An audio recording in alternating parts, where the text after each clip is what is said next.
does everyone here in this discussion have villains that you write an actual point of view for, like we're in their head? Yes. Mark? Yeah, I did, definitely. Leah, you're shaking your head.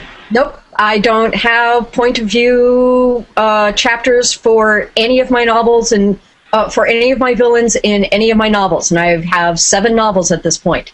And so, yeah, you're the only one published here. Maybe we should be here. That's what I've been doing wrong. all I can say is that it's really difficult. It's difficult to get that sympathy. It's difficult to draw in the reader at that point. You know, we all have you.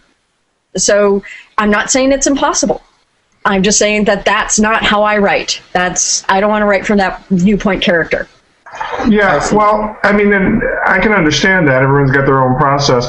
I don't necessarily know, though, that it's a question of sympathy, or that I don't worry too much about people being sympathetic toward my villain, I guess, because I think there's a difference between identifying with or understanding your villain and sympathizing with, and I think you can maybe do one without doing the other.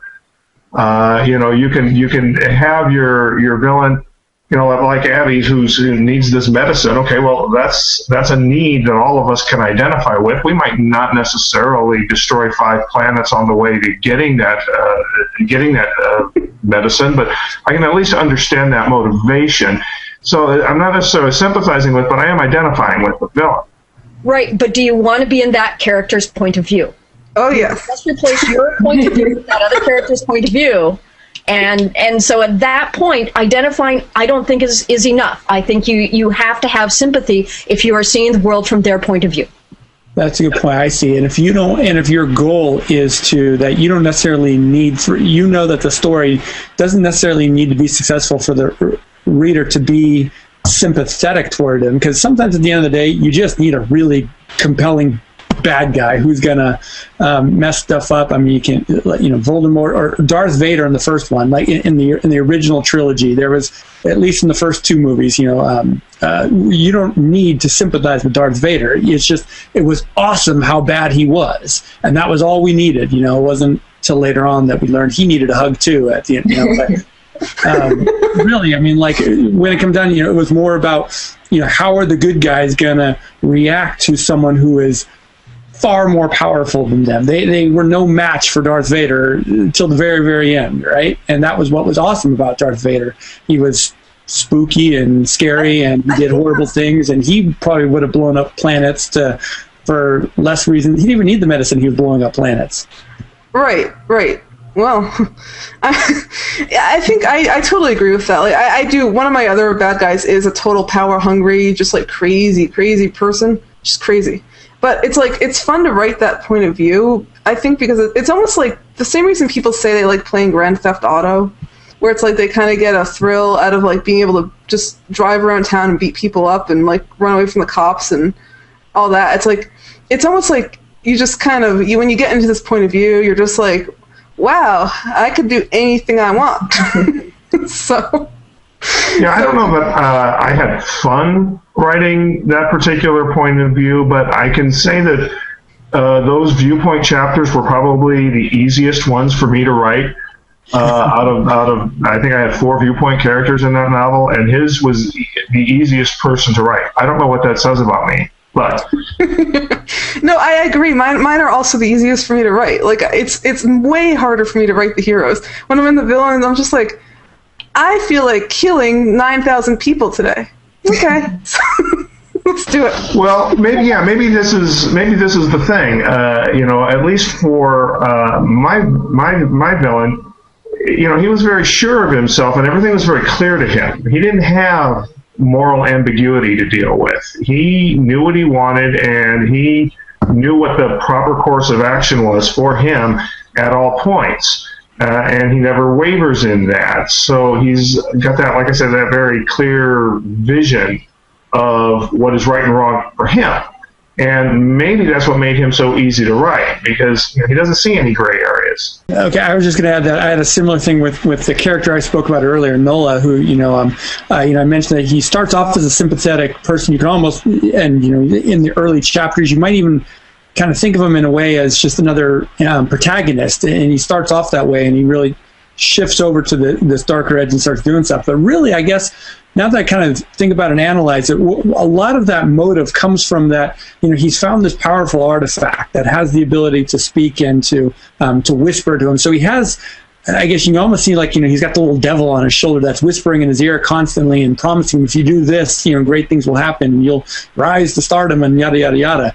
And so maybe, I guess it's almost like it's that other figure on his shoulder, figuratively speaking, that is really the irredeemable evil here. That I guess really maybe it's that force or that character that is, in my case, is the one who's truly the antagonist, and the Nola, the character I spoke of earlier, is the he makes his own choices. I mean, it's not like he's completely coerced into it, but he kind of floats that line of a little bit of black and white, and so I'm able to go into his point of view.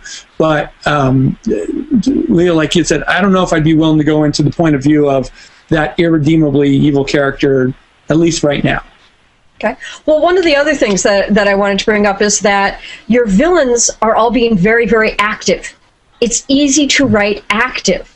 They are making choices. They are moving ahead. They are driving the plot. I'm going to go do this, do that, do the other thing. And that's why villains can be so compelling, is because they're so very, very active. And I know we don't want to talk about heroes, but make sure that heroes react as opposed to act. And that makes them boring.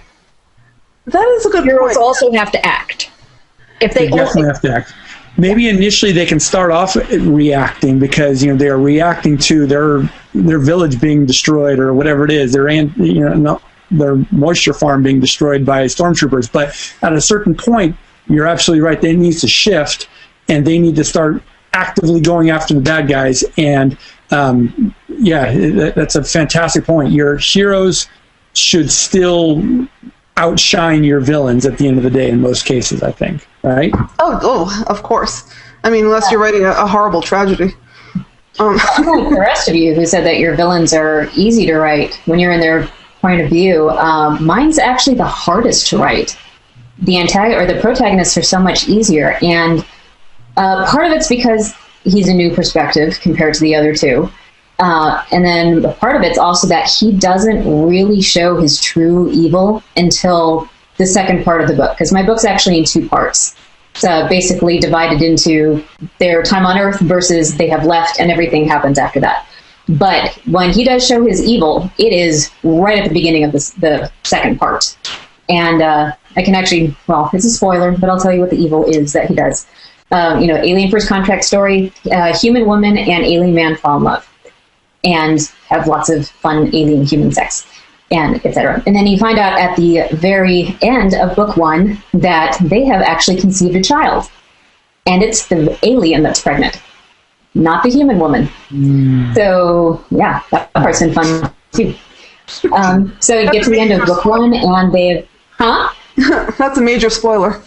Sorry. But I have to explain it to explain what my villain does. So at the beginning of part two, they're all the aliens are back up in the spaceship, and Leonid everybody's brought into a conference room. They're doing a debriefing thing, and that's when Jacqueline basically exposes Leonid, and that he's had inappropriate relationships with a human woman, and then makes everybody leave, and then Jacqueline basically tells Leonid that the government has ruled that he has to have an abortion. Oh. So, and it's actually been sort of like machinated, if that's the right word, by Jacqueline, because he's actually been giving the government information, trying to make Leonid look bad, and trying to get the government to decide that this, abomination has to be extinguished before it can even come to full term. But by that point, like his relationship with Leonid, it's actually become more personal, as opposed to he's thinking logically. So yeah, basically he tries to force the protagonist to abort his child, which is pretty darn evil. Now, Lee, after that point, did he become easier to write once he kind of shows his true colors? After he goes crazy, yeah, then it's easier to write him. There you go. At that point, logic does not really play a role anymore. Yeah. But also after that point, I'm in his head less. Oh. So. Yeah, I tend to. I mean, I don't think I'm in any of my villains' heads in the first book in my series. I have a bunch of mind reader characters, so there's some omniscient point of view things going on, but I don't do something 100% from a villain's point of view until the second book. But I think it's pretty clear in the first book what their motives are, and it wasn't necessary to show their points of view at that one. In the second one, the villains and the heroes are no longer in the same area, so I had to kind of go into the villain's point of view to show what they're doing. Well, also in your first book, the protagonist is the antagonist, or one of them is. Yes, yeah, I do. I have one character that keeps switching sides. So spoiler alerts, come on.